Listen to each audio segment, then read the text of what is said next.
The stars above Earth flickered and died as massive shapes blocked their light. Commander Daewon Kim stood in the defense center beneath Seoul, watching the screens with cold eyes. 500 alien warships surrounded his planet like wolves circling wounded prey.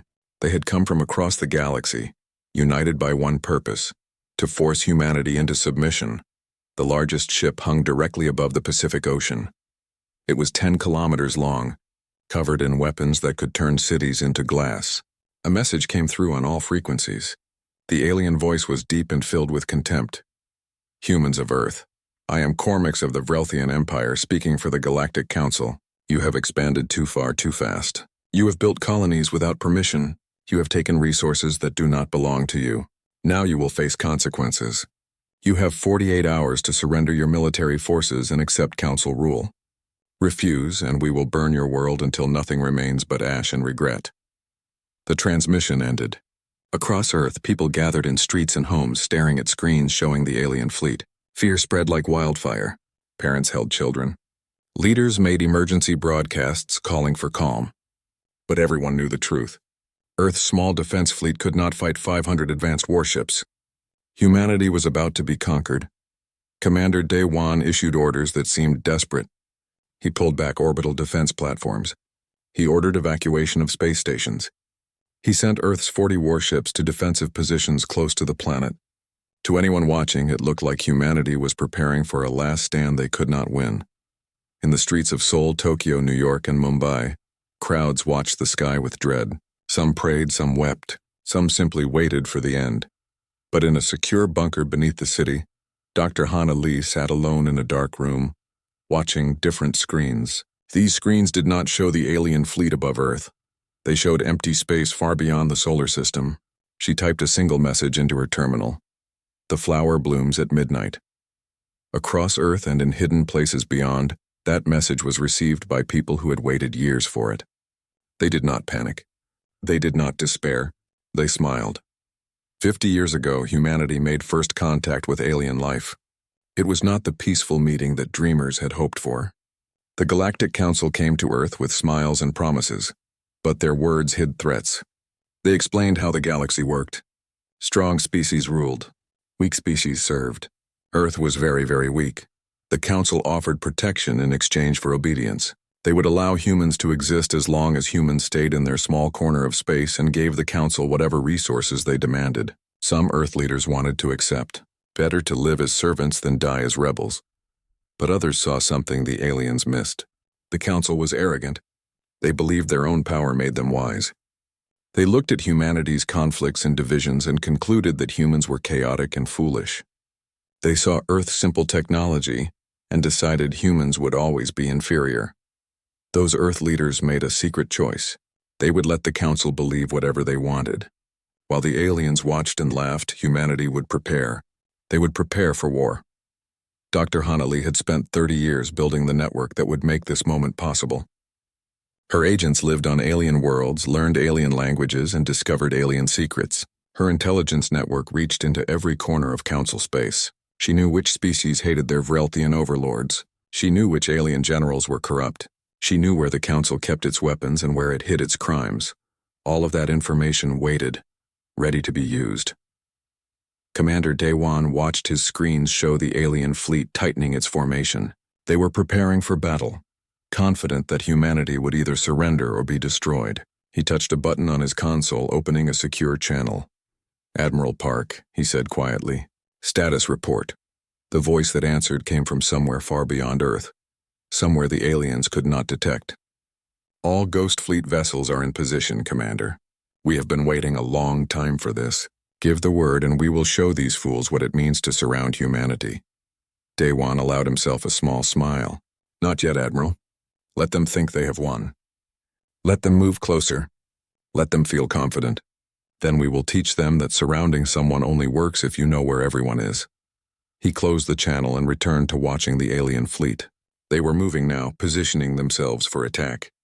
Cormix was probably sitting on his flagship, imagining his easy victory.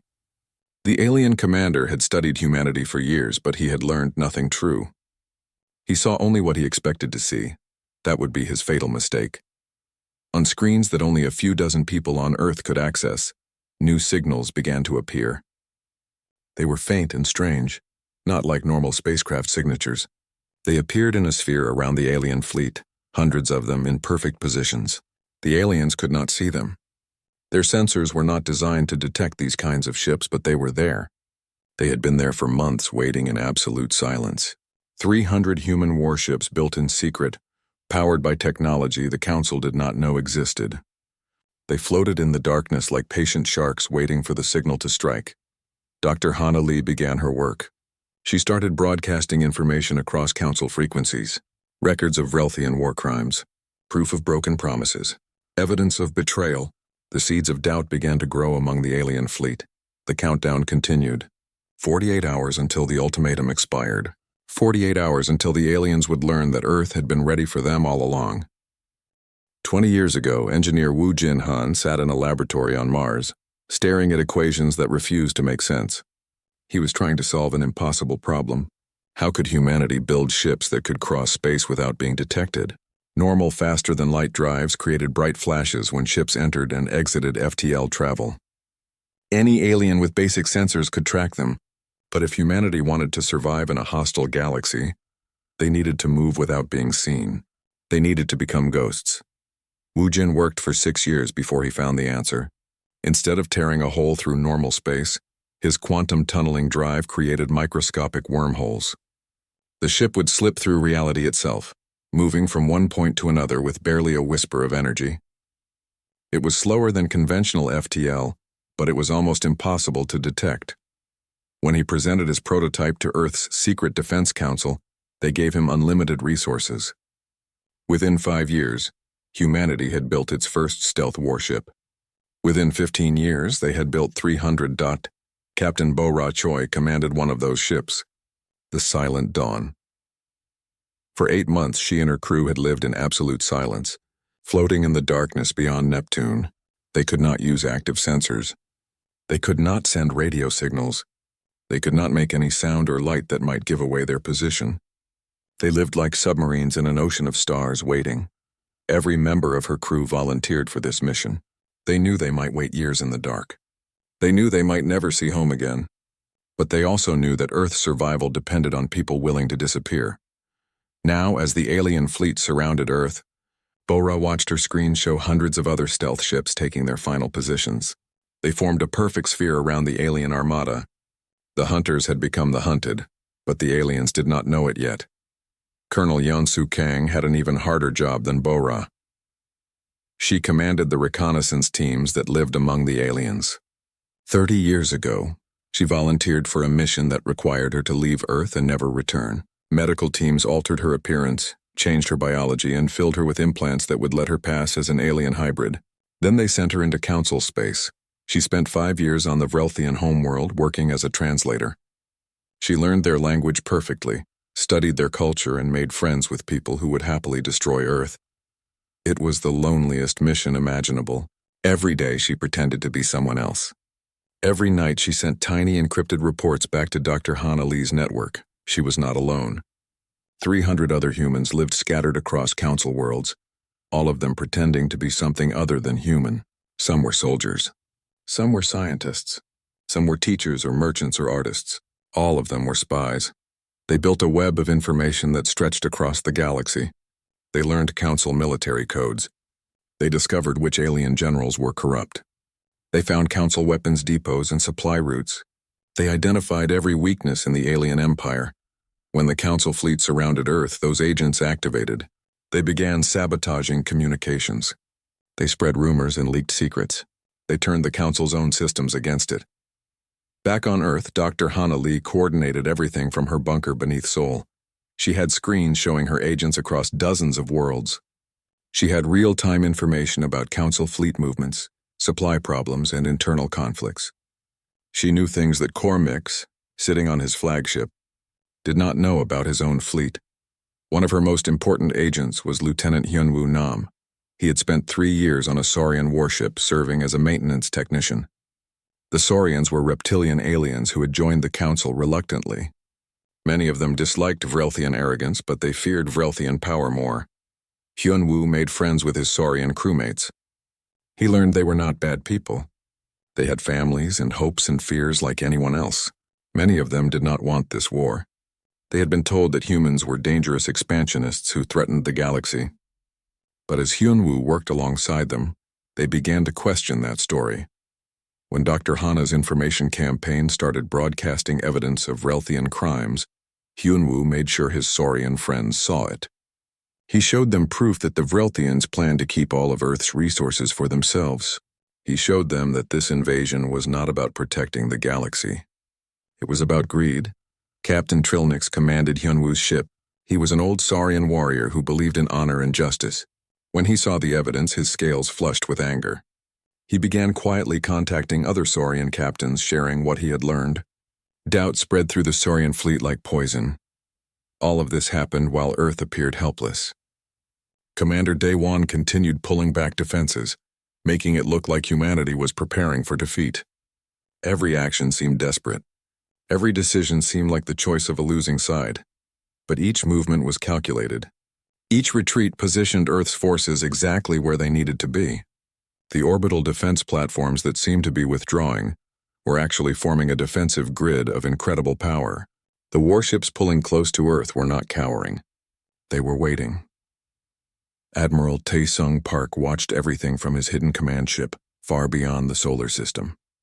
He was 70 years old and had spent the last 20 years building humanity's ghost fleet. He recruited the best pilots, trained the most dedicated crews, and designed strategies for fighting enemies who thought they had already won. His fleet captains were ready. Bora and 300 others like her waited in the darkness, weapons charged, engines ready for silent movement. They could strike within seconds of receiving orders. The question was not whether they would win. The question was how to win in a way that would end the threat forever. Destroying the alien fleet would be easy, but that would just make humanity look like the aggressors the Council claimed they were. Instead, humanity needed to prove something more important. They needed to show the galaxy that the Council was corrupt, that its member species could be turned, and that humanity was not weak or primitive. They were patient, intelligent, and far more dangerous than anyone realized. As the 48-hour deadline approached its midpoint, all pieces were in position. 300 stealth warships surrounded the alien fleet. Intelligence agents across Council space stood ready to sow chaos. Earth's defenses waited like a coiled spring. The psychological warfare campaign had already weakened alien morale. Humanity had surrounded Earth before the Council fleet arrived. They just let the aliens think they were the ones in control. Aboard the massive flagship Dominion's Fist, Cormac stood before a holographic display showing Earth floating helplessly below. The Vrelthian commander felt satisfaction warming his chest. Everything was proceeding as planned. The humans had pulled back their pathetic defenses. Their leaders sent desperate messages begging for negotiation. Soon, Earth would belong to the Vrelthian Empire, and Cormac would be remembered as the conqueror who brought humanity to heel. But his second officer approached with concern in his voice. "Commander, we are receiving strange reports from the Saurian contingent. Several of their captains are requesting private communications channels." Cormac waved a dismissive hand. "The Saurians always worry too much. Ignore them. Focus on preparing for the final assault. I want to strike in 12 hours before the humans have time to think of some desperate trick." What Cormac did not know was that Captain Trilnix had already made his decision. The Saurian commander sat in his ready room, watching a video that Lieutenant Hyunwoo had shown him. It was recorded testimony from Vrelthian officials, discussing how they would divide Earth's resources. The Saurians were mentioned exactly once. They would receive nothing. This entire invasion was a Vrelthian plot to expand their empire, while making other Council species do the fighting. Trilnix contacted 8 other Saurian captains on secure channels. All of them had received the same evidence. All of them were furious. They had lost ships and soldiers in previous Council conflicts, always on the promise that resources would be shared fairly. Now they understood those promises were lies. "What do we do?" asked Captain Benlax from another Saurian vessel. "If we refuse to fight, the Vrelthians will turn on us." Trilnix considered carefully. "We wait. Something is wrong about this entire situation. The humans appear weak, but I have studied their history. They do not surrender easily. I think they are planning something. When that something reveals itself, we will choose the side of honor, not the side of greed." On another part of the flagship, Ambassador Jiwon Shin walked through corridors with graceful steps, her head bowed respectfully. She appeared to be a humble diplomat, desperate to negotiate terms for Earth's surrender. Council guards barely glanced at her. She was just another weak human, trying to avoid the inevitable. But behind her polite smile, Jiwon was counting steps and memorizing layouts. She had spent 3 days on the ship, and in that time she had walked every major corridor. Her enhanced memory, product of years of training, recorded every detail. She knew where power conduits ran. She knew which sections had the weakest security. She knew exactly where the flagship's most critical systems were located. She also carried equipment hidden in diplomatic cases, small scanners that looked like datapads, transmitters disguised as jewelry, and weapons that appeared to be nothing more than writing instruments. She was not a diplomat. She was a soldier wearing a diplomat's clothes. As she walked, she passed one of the ship's maintenance areas. A figure in a maintenance uniform looked up briefly, meeting her eyes for just a second. It was Lieutenant Young Mi Kwan, who had infiltrated the flagship 3 weeks ago by replacing an actual maintenance worker. Young Mi gave the tiniest nod. She was ready. The pieces were moving into position. Cormix called Ambassador Jiwon to the command center for another negotiation session. He enjoyed these meetings. He liked watching the human woman struggle to find words that might save her primitive world. It made him feel powerful. "Ambassador," he said, his voice dripping with false courtesy, "I trust you have consulted with your leaders. Have they agreed to accept council authority?" Jiwon bowed her head. "My government wants peace, Commander. But they need assurances. How will Earth be governed? What rights will humans retain?" Cormix laughed. "Rights? You will have the right to serve the council. You will have the right to work for the glory of the Vrelthian Empire. What more could a primitive species want?" "I see," Jiwon said quietly. Inside, she was using her hidden scanner to map the command center's systems. She noted the position of every console, every guard, every weapon. She transmitted all of it to Dr. Hana Lee's network. "My government will need more time to consider your terms." "You have no time," Cormix snapped. "I am being generous even speaking with you. Tell your leaders they have until I decide to attack. That could be in 12 hours. Or it could be in 12 minutes. They should surrender now, while I am feeling merciful." Jiwon left the command center, maintaining her meek expression until she was alone. Then her face hardened. She touched the communicator hidden in her earring. "All assets, this is Ambassador Shin. The commander plans to attack early. Prepare for acceleration of Operation Final Word." In his bunker on Earth, Commander Daewon received her message. He immediately contacted Admiral Taesung Park. "Admiral, the timeline has moved up. Can your fleet engage on short notice?" "We have been ready for months," Park replied. "But Commander, if we strike before they attack, we look like the aggressors. We need them to fire first." "They will fire," Daewon said grimly. "Cormix is too arrogant to wait. When he attacks, make sure every eye in the galaxy is watching. I want the Council to see who started this fight." Dr. Hana Lee activated every agent in her network simultaneously. Across Council space, information began flowing. Videos of Vrelthian officials discussing their plans. Financial records showing how the Vrelthians had stolen from other Council species. Testimony from conquered worlds describing Vrelthian atrocities. All of it flooded Council communication networks faster than anyone could stop it. On the Saurian vessels, crews gathered around screens, watching the evidence pour in. Anger spread like wildfire. On ships crewed by other species, similar reactions occurred. The Council fleet was not united anymore. It was fragmenting, species by species, as the truth destroyed the lies that held it together. Captain Trilnix made his decision. He sent a message to all Saurian vessels. "Prepare to withdraw from engagement. When the moment comes, we will not fight for Vrelthian greed." Cormix in his command center suddenly realized something was wrong. His communication officers reported unusual transmissions throughout the fleet. His political officers reported that crew morale was collapsing among non-Vrelthian ships. His intelligence officers could not identify the source of the leaked information that was destroying his fleet's unity. For the first time, doubt entered his mind. How were the humans doing this? They were surrounded, outnumbered, and outgunned. They should be helpless, but somehow they were fighting back in ways he did not understand. He made an angry decision. "All ships prepare to attack immediately. Target Earth's major cities. I want this ended now before the humans can cause more trouble. The Council fleet powered up its weapons. Targeting systems locked onto Earth. In moments, the alien ships would fire and millions would die. But in the darkness beyond the fleet, Captain Bora Choi received the signal she had waited months to hear. Admiral Park's voice came through her quantum communicator. All Ghost Fleet vessels, this is Admiral Park. Decloak and engage. Show them what humanity truly is. Bora smiled. Finally, she whispered. Then she gave her crew the order they had been waiting for. Bring us out of stealth. Lock weapons. Prepare to remind these fools that surrounding someone requires knowing where everyone is. Space itself seemed to tear open. 300 points of darkness suddenly blazed with light as human stealth ships dropped their cloaking fields.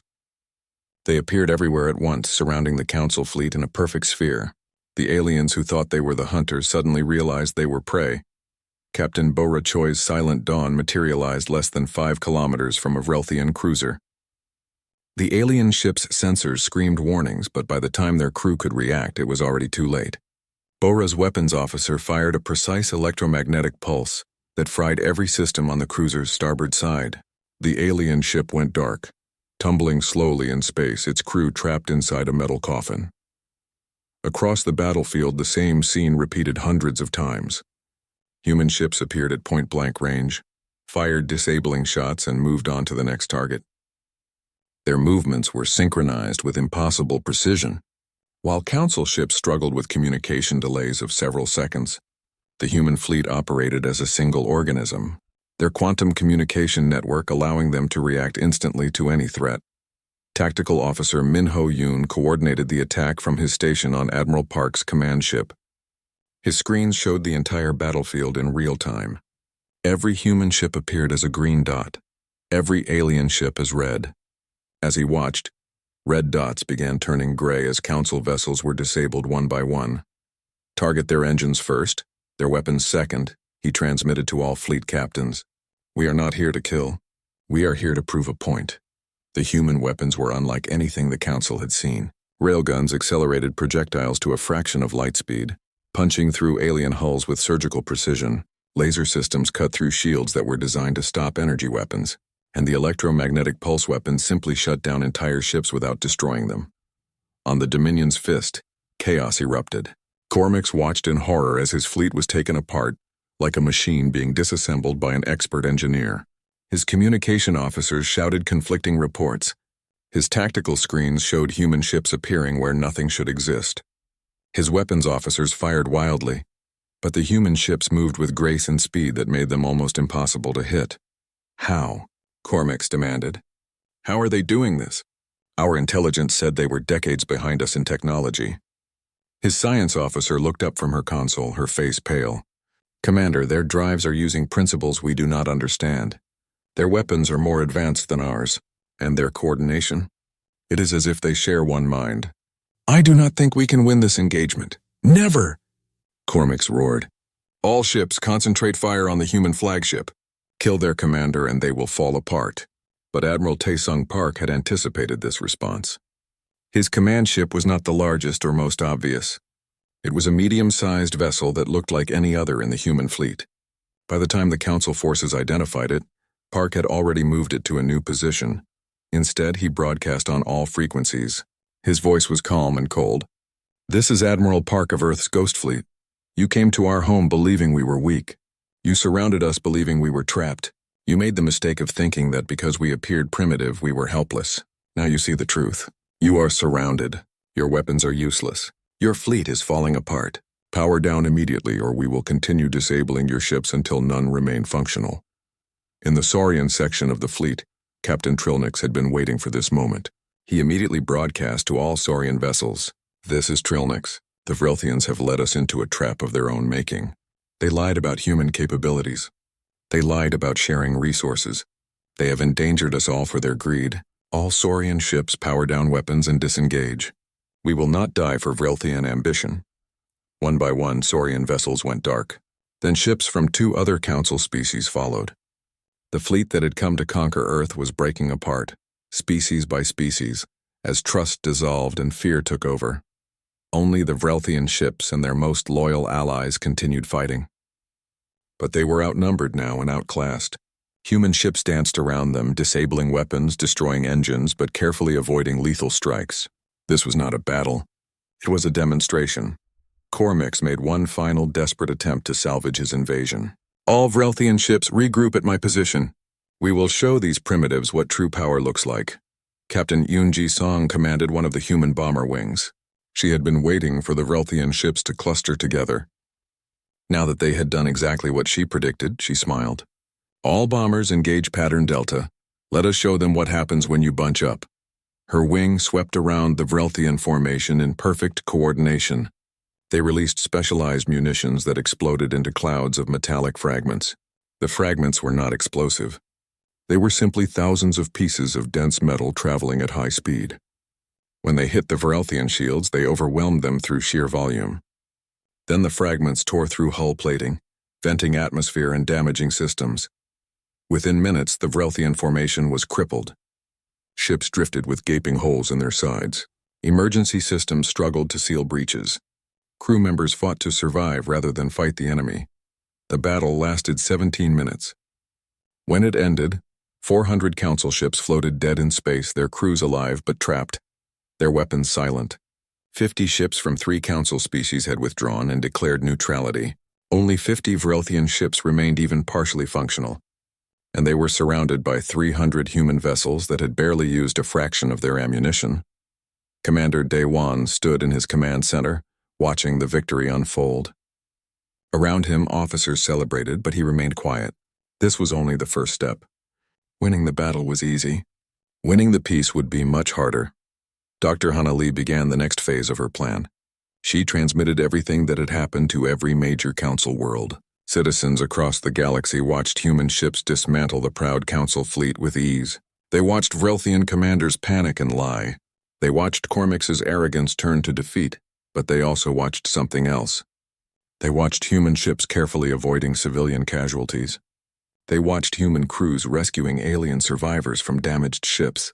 They watched Admiral Park offer mercy to enemies who had come to destroy his world. Public opinion across council space began to shift. The humans were not the primitives they had been portrayed as. They were advanced, powerful, and surprisingly merciful. Meanwhile, the Vrelthians had led the council into disaster. Questions began to arise. If the Vrelthians had lied about this, what else had they lied about? Ambassador Jiwon Shin stood on the bridge of the Dominion's fist, watching Cormix slump in his command chair. The proud commander looked broken. His fleet was destroyed. His plan had failed. His career was over. She walked up to him calmly. Commander Cormix, by the authority granted to me by Earth's government, I am placing you under arrest. You will be held for trial on charges of attempted genocide. Your crew will be treated as prisoners of war and will receive all appropriate protections. Do you understand? Cormix looked at her with haunted eyes. You were just a diplomat. A weak human diplomat. Jiwon allowed herself a cold smile. I was never just anything, Commander. And you never understood that weakness and strength are not always what they appear to be. But as Earth celebrated and the Council fleet surrendered, Admiral Park received a priority transmission from Colonel Yeonsu Kang, still on the Vrelthian homeworld. Her message was encrypted, but its content was clear. Admiral, the Vrelthian government is not accepting defeat. They are mobilizing their reserve fleet, 3,000 warships. They plan to launch in 3 weeks.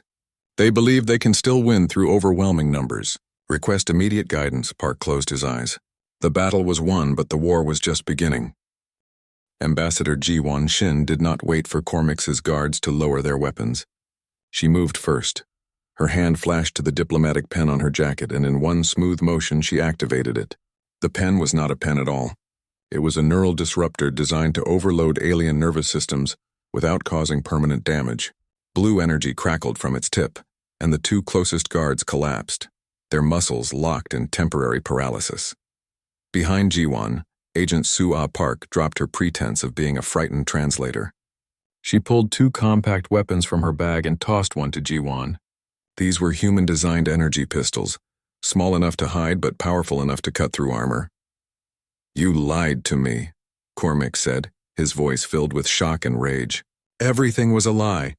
Not everything, Jiwon replied coldly. I really am a diplomat. I just have other skills as well. In the maintenance tunnels beneath the command center, Lieutenant Youngmi Kwan was already running.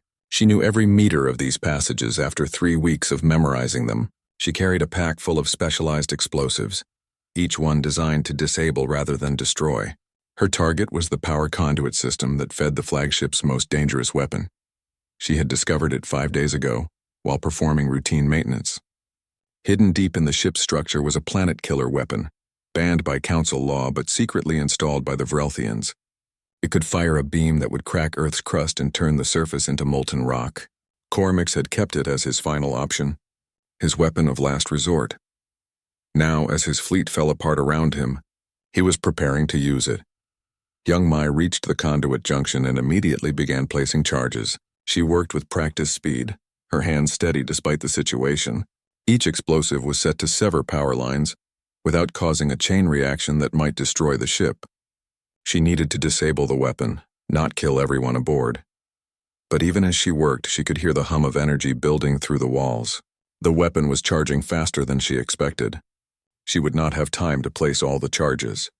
Captain Jae-hyun Lee commanded the human boarding teams now swarming through the Dominion's fist. His Marines moved in perfect coordination, clearing sections of the ship with precision. They encountered resistance from Vrelthian security forces, but the aliens were not prepared for human combat tactics. Human soldiers wore powered armor that made them faster and stronger. Their weapons were designed for shipboard combat, using focused energy beams that could punch through armor without breaching hulls. And their training was superior, drilled through thousands of simulations based on exact intelligence about Vrelthian ship layouts. Alpha Team, secure engineering, Jae-hyun ordered. Beta Team, take life support. Charlie Team, converge on the command center. Delta Team, find that planet-killer weapon and shut it down. His teams moved through the ship like water finding cracks in stone. Resistance crumbled before them. Within 10 minutes, they controlled half the vessel. But 10 minutes might not be fast enough. In the command center, Cormix ignored the fighting around him.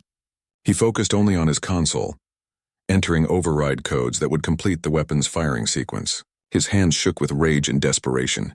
If he could not conquer Earth, he would destroy it. The Vrelthian Empire would not accept this humiliation without taking revenge. Ji-won saw what he was doing and tried to reach him, but more guards blocked her path. She and Sua fought their way forward, but they would not reach him in time.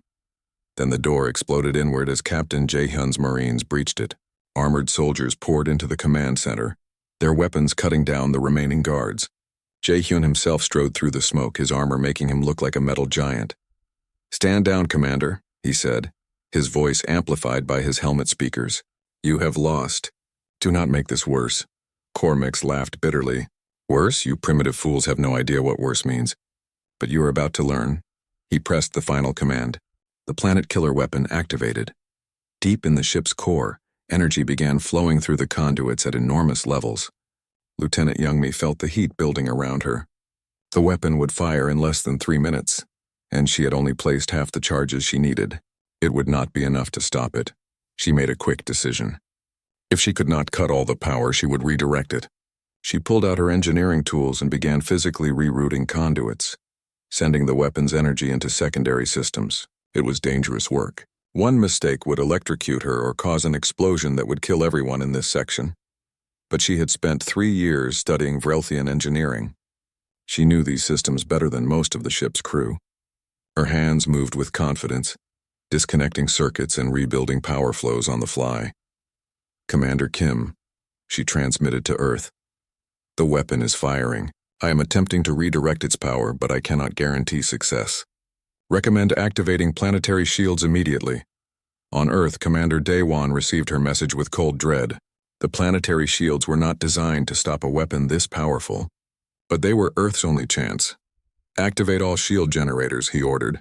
"Route every available power source to the shield network. If that beam hits us at full power, we are dead. Make sure it does not hit us at full power." Across Earth, massive generators hummed to life. They had been built over 15 years, disguised as weather research stations and atmospheric monitoring facilities. Now they revealed their true purpose. Energy fields sprang up, connecting in a geometric pattern that covered the entire planet. Earth's sky took on a faint blue glow as the shield activated. In space, the Dominion's fist shuddered as the planet-killer weapon reached full charge. The beam erupted from the flagship's lower hull, a lance of pure destructive energy aimed directly at Earth. Lieutenant Young Mi's rerouting held for exactly 2 seconds before the overload became too much. Power surged through systems that were not designed to handle it. Explosions rippled through the maintenance tunnels as equipment overloaded. Young Mi was thrown against a wall by the blast, her body broken but alive.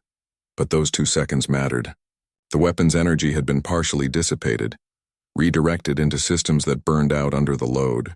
The beam that lanced toward Earth was powerful but not at full strength. It struck Earth's shield with the force of 1,000 nuclear weapons. The shield blazed brilliant white, visible from space. Energy rippled across its surface like waves on water. 6 shield generators burned out completely, unable to handle the strain, but the rest held. The planet-killer beam dispersed across the shield's surface, its apocalyptic energy spreading and weakening until it dissipated harmlessly into space. Earth's surface never felt the impact. Cities remained intact. Billions of people survived, most of them never knowing how close they had come to extinction. In the Dominion's fist, Captain Jae-hyun reached Cormix and dragged him away from the console. The Vrelthian commander did not resist. He had nothing left. His weapon had failed. His fleet was destroyed. His empire's attempt at conquest had become its greatest defeat. "You should have killed me," Cormix whispered. "You should have destroyed my fleet when you had the chance. Now you have made an enemy that will never forgive this humiliation." Ji-won walked up to him, her face hard. "We gave you every chance to choose peace. We did not want this war. But you believed we were weak, and that mistake has cost you everything. Now the galaxy will see what happens when the strong underestimate those they consider beneath them." Admiral Park broadcast the footage of the planet-killer weapon firing to every council world. Citizens across the galaxy watched a Vrelthian commander attempt to commit genocide, even after his fleet had surrendered. They watched humans save their world through technology and courage. They watched the Vrelthian Empire reveal its true nature. The political consequences were immediate. The council began to collapse as species withdrew in disgust. Protests erupted on Vrelthian worlds. The government that had ordered the invasion faced revolution from its own people. But Colonel Yeon-su's warning still hung in the air. 3,000 Vrelthian reserve ships were preparing to launch. The battle might be won, but the war was far from over. Earth celebrated. But those who understood the true situation did not join the celebrations. In the defense center beneath Seoul, Commander Dae-won studied reports from Colonel Yeon-su Kang with growing concern. The Vrelthian reserve fleet was larger than anyone had expected. 3,000 warships, most of them newer and better armed than the fleet that had just been defeated. "They are mobilizing everything," Yeon-su reported from her hidden location on the Vrelthian homeworld. "Military commanders are calling up retired officers. Shipyards are working around the clock. The civilian government tried to stop it, but the military has taken control. They say Earth's victory was a fluke, a trick. They believe overwhelming numbers will guarantee success." Dr. Hana Lee joined Dae-won in the command center. She looked tired. 3 days of constant work had worn her down, but her mind remained sharp. "We need to make a decision. Do we prepare for defense or do we end this before it begins?" "How do we end it?" Dae-won asked. "We can fight one fleet." "Can we fight 3,000 ships?" "Not in direct battle," Hana admitted. "But we do not need to fight them. We need to make fighting us impossible." She brought up a holographic map showing Vrelthian space. Dozens of locations were marked in red. These are their military command centers, shipyards, and supply depots. Colonel Yeon-su's network has been mapping them for years. If we strike all of them simultaneously, we can capture their entire military command structure before the reserve fleet launches. Admiral Tae-sung Park entered the room, his expression grim. "You are talking about invading the Vrelthian homeworld and a dozen other systems simultaneously. That is an act of war on a massive scale." "They already declared war on us," Hana replied coldly. "We are simply choosing when and where to fight it." The debate continued for hours. Some leaders wanted to take the defensive approach, hoping that diplomacy might still work. Others argued that the Vrelthians would never stop unless they were forced to stop. Earth's government was divided, but scientist Da-un-im provided information that changed everything. She had been analyzing the planet-killer weapon's attack on Earth's shields. The shield held, but barely, she reported. 6 generators failed. "If the weapon had been at full power, or if they had fired twice, we would have lost. Our shields are good, but they are not invincible. We cannot count on them to save us a second time." That settled the debate. Earth could not afford to wait for another attack. Fleet Admiral Junho Cha took command of the operation. He was younger than Admiral Park but had proven himself brilliant in strategic planning. He began coordinating with Captain Trilnix and commanders from other Council species who had defected. They would join the operation, providing additional ships and knowledge of Relthian tactics. "We need to make this look overwhelming," Junho said. "Not just a military victory, but a demonstration that continuing the war is suicide. The Relthian military respects strength. We need to show them strength they cannot match." Commander Insu Yu was given command of the strike force. She was a specialist in rapid insertion and extraction, perfect for the kind of operation they were planning. Her teams would infiltrate Relthian military installations, capture key personnel, and disable defenses before the main fleet arrived. For 2 weeks, Earth prepared. The Ghost Fleet was reinforced with new vessels built in hidden shipyards. Thousands of Marines trained for simultaneous assaults on multiple worlds. Intelligence networks across Relthian space prepared for activation. Every detail was planned with precision. On Earth, people knew something was happening, but most did not know what. They saw military convoys moving with purpose. They heard rumors of massive operations being planned, but the government kept details secret, fearing that Relthian spies might learn of the plan. Finally, everything was ready. Commander Insu's infiltration teams launched first, using stealth ships to slip into Relthian space undetected. They positioned themselves near targets, waiting for the signal. Admiral Junho addressed his fleet before they departed. 500 human ships plus 200 allied vessels from defecting Council species. It was the largest military force humanity had ever assembled. "Today, we end this war," he told them. "We do not go to conquer. We go to prove that attacking Earth has consequences. We will show the Relthian military that their reserve fleet would die just as easily as their first fleet. We will capture their commanders, disable their shipyards, and make them understand that peace is their only option. Move out." The fleet jumped to FTL, disappearing from Earth's solar system. 3 days later, they arrived in Relthian space, appearing simultaneously at 12 locations. Commander Insu's teams activated at the same moment. They stormed military command centers with precision. Relthian guards found themselves facing human soldiers who seemed to know their facilities better than they did. Resistance was brief and ineffective. Above the Relthian homeworld, Admiral Junho's fleet declassified directly over the capital city. 700 warships appeared in formation, their weapons aimed at the surface but not firing. It was a demonstration of power, not a threat to civilians. Junho broadcast on all frequencies. "This is Fleet Admiral Cha of Earth. We have captured your military command structure. We have disabled your shipyards. Your reserve fleet is trapped in ports surrounded by weapons you cannot defeat. You have 10 minutes to surrender your military forces and agree to peace terms. If you refuse, we will begin systematically destroying military targets. We will not harm civilians, but we will eliminate your ability to wage war. Choose wisely." In the Relthian government center, chaos erupted. The civilian leadership had already been trying to stop the military's war plans. Now they had the excuse they needed. Within 5 minutes, they transmitted their surrender. The military commanders, captured by Insu's teams, had no choice but to accept. Their reserve fleet was trapped. Their command structure was in enemy hands. Continuing the war would accomplish nothing except getting more soldiers killed. Admiral Junho met with the Relthian Supreme Admiral aboard the human flagship. The alien commander was old and proud, his scales marked with scars from decades of service. He looked at Junho with grudging respect. "You outmaneuvered us completely," he said. "From the beginning, you were 3 steps ahead. I underestimated you, and my empire has paid the price." "Join us," Junho said simply. "Your empire can continue to be strong, but not through conquest. The galaxy is changing. The Council's time is over. A new alliance is forming, one based on equality rather than domination. You can be part of it, or you can be left behind while others move forward." The Supreme Admiral considered for a long moment. Then he nodded slowly. "I will recommend acceptance to my government. You have earned our respect through your victory. Perhaps you can keep it through your leadership."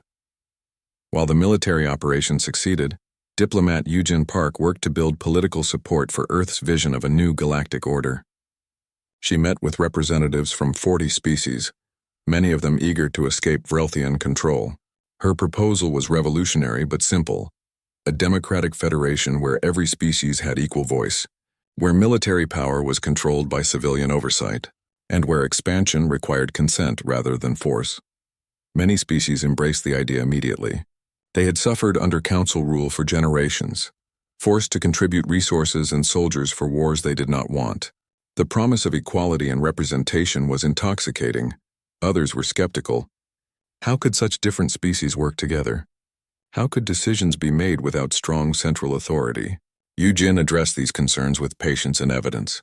She showed them Earth's own history of building unity from diversity. She demonstrated how the human ghost fleet had operated through cooperation rather than command. She proved that strength could come from voluntary alliance rather than forced submission. Slowly, support built. 6 months after the Vrelthian surrender, 50 species gathered at a neutral station for the founding ceremony of the Galactic Alliance. The charter was signed. A new era began. Earth received a permanent seat on the Alliance Security Council. Some species complained that humanity was too new to space to deserve such status, but most recognized reality. Earth had the most advanced military, the best intelligence network, and the vision that made the alliance possible. They had earned their place at the table. The war was over. The price had been high, but the peace that followed promised to be worth it. 5 years after the war ended, Captain Bora Choi stood on the bridge of the Silent Dawn, watching a star system no human had ever visited before. Her ship had been chosen to lead humanity's first official deep space exploration mission. They were heading beyond charted space, seeking new civilizations to contact on terms of equality and respect. Long way from hiding in the dark near Neptune, her first officer commented with a smile. Bora nodded. Those months of waiting seemed endless, but they prepared us for this. We learned patience. We learned that sometimes the most important battles are won before they even begin. Back on Earth, the world had changed in ways both visible and subtle. The massive military buildup was scaling back. The Ghost Fleet no longer needed to hide. Instead, its ships patrolled Alliance space, protecting trade routes and responding to emergencies. The weapons that had won the war were now tools of peacekeeping. Commander Daewon Kim, now promoted to Fleet Admiral, oversaw Earth's integration into galactic civilization. He worked from a new defense center, one built above ground with windows that looked out over Seoul. No more hiding in bunkers. No more preparing in secret. Humanity faced the galaxy openly now, confident in their place among the stars. He received regular reports from Admiral Tae Sung Park, who had finally retired after 50 years of service. The old admiral now taught at the new Galactic Military Academy on Mars, sharing humanity's hard-won lessons with officers from dozens of species. His lectures on strategic deception and the importance of intelligence were legendary. The council believed their own propaganda, Park often told his students. They thought military strength meant having the biggest ships and the most weapons. But true strength comes from knowing your enemy better than they know themselves. It comes from preparation, patience, and the willingness to appear weak when you are actually strong. Dr. Hana Lee transformed her intelligence network into something new. The Bureau of Interspecies Understanding maintained contacts across the galaxy, but now those contacts focused on cultural exchange and mutual support rather than espionage. She still kept watch for threats to Earth, but her primary mission was building bridges between species. She coordinated with Colonel Yeon-Soo Kang, who had finally come home after 30 years of living among aliens. Yeon-Soo wrote a book about her experiences, which became required reading for anyone entering diplomatic service. Her message was simple.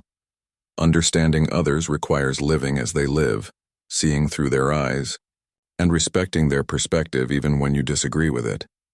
Ambassador Ji-won Shin became Earth's chief representative to the Alliance Council. She was famous throughout the galaxy as the woman who infiltrated the Dominion's fist and helped prevent Earth's destruction. But she never spoke about that mission.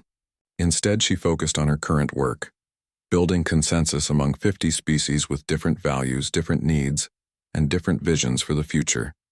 It was not easy. The Alliance had growing pains. Disputes arose over resource allocation, territorial boundaries, and military obligations. Some species wanted the Alliance to be more aggressive in expanding its influence. Others wanted it to remain purely defensive. Debates could last for months, but Ji-won had learned patience during those 3 days on Cormix's flagship. She knew that real change took time. She worked behind the scenes, finding common ground between opposing factions, building coalitions, and crafting compromises that all sides could accept. The Vrelthians joined the alliance as promised, though many of them remained bitter about their defeat. They had been the dominant power for so long that accepting equality was difficult. But younger Vrelthians who grew up in the new galaxy embraced the change. They saw opportunities that their parents had never imagined. Captain Trilnix, the Saurian commander who had defected during the battle for Earth, became one of G1's closest allies on the Council. He represented those species who had suffered under the old Council's rule. Together, they pushed for reforms that would prevent any single species from dominating the Alliance. Lieutenant Hyunwoo Nam, the infiltrator who had served on Trilnix's ship, now worked as a cultural liaison. He helped humans understand alien perspectives and helped aliens understand humanity. His experience living as something other than human gave him insights that few others possessed. Engineer Woo Jin Han continued developing new technologies. His quantum tunneling drive had won a war. Now he worked on improved versions that would allow peaceful exploration of the galaxy. He designed drives for merchant ships, for colony vessels, and for scientific expeditions. His technology, once humanity's greatest military secret, became the foundation for galactic commerce. Scientist Da-Yun Im improved Earth's planetary shields, making them strong enough to protect against any known weapon, but she also shared the technology with other Alliance members. Every inhabited world in the Alliance now had shield generators protecting them from attack. The weapons that could destroy planets became obsolete because every planet could now defend itself. The Alliance grew stronger each year. More species joined. Trade flourished.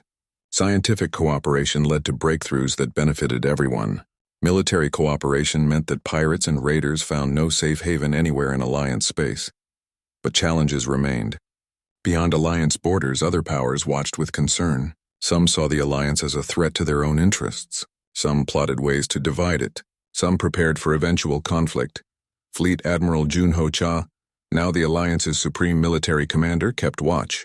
He coordinated defense plans with officers from dozens of species. He ensured that the lessons Earth had learned about preparation and vigilance were not forgotten. The Alliance would not be caught by surprise the way the Council had been. Commander In Su-yu led special operations teams that dealt with threats too sensitive for conventional military forces. She tracked weapons smugglers, investigated terrorist groups, and stopped conspiracies before they could cause harm. Her teams included soldiers from many species, all of them trained in the methods that had won Earth's freedom. Diplomat Eugene Park, the architect of the Alliance, received the Galactic Peace Prize for her work. In her acceptance speech, she spoke about the values that made the Alliance possible. "We are 50 species with different histories, different cultures, and different dreams," she said. "What unites us is not similarity but respect. We recognize that diversity makes us stronger. We understand that cooperation achieves more than domination. We know that peace requires constant effort, constant communication, and constant willingness to see through others' eyes." The galaxy listened. Her words were translated into hundreds of languages and broadcast across thousands of worlds. Children on dozens of planets learned them in school. They became the unofficial motto of the Alliance. Different dreams, shared respect. 10 years after the war, Secretary General Sang-Woo John stood before Earth's united government and reflected on how far humanity had come. They had gone from a species that believed they were alone in the universe to a species that helped lead a galactic alliance. They had gone from fearing they were weak to proving they were strong. They had gone from being surrounded by enemies to being surrounded by friends. "But we must never forget the lessons we learned," he told the assembly. "We succeeded because we prepared when others did not. We won because we understood our enemies when they did not understand us. We earned peace because we were willing to fight for it. Those lessons remain true. We must stay vigilant. We must stay united. We must never become what the Council was, proud, arrogant, and blind to our own weaknesses." The Assembly voted to continue funding the programs that had saved Earth. Intelligence networks would remain active. Military forces would remain trained and ready. Scientific research would continue pushing boundaries. Earth would never again face an existential threat unprepared. On the bridge of the Silent Dawn, Captain Bora Choi detected a signal from a previously unknown star system. It was clearly artificial, clearly intelligent, but unlike any transmission the Alliance had encountered before. A new species, her communications officer said with excitement. First contact situation, Bora smiled. This was why she had joined the exploration service. All stations assume friendly posture. Prepare first contact protocols. Let us show them that the galaxy has changed. No more council demanding submission. No more threats and intimidation. We come as friends seeking friends. Her ship moved forward carrying humanity's message to a new civilization. Behind her, the Alliance stretched across hundreds of star systems. Ahead of her, infinite possibilities waited. The species that had been surrounded by enemies had become the species that extended friendship to strangers. The species that had appeared weak had revealed strength beyond imagination. The species that everyone underestimated had reshaped the galaxy. Earth had been encircled by the Council fleet, but humans had already been behind them, around them, and ahead of them. That encirclement had been broken not through luck, but through decades of preparation, through brilliant strategy, through technological innovation, and through the courage of thousands who worked in secret to save their world. Now, looking forward rather than back, humanity continued that work. They prepared not for war but for cooperation. They remained vigilant not out of fear but out of wisdom.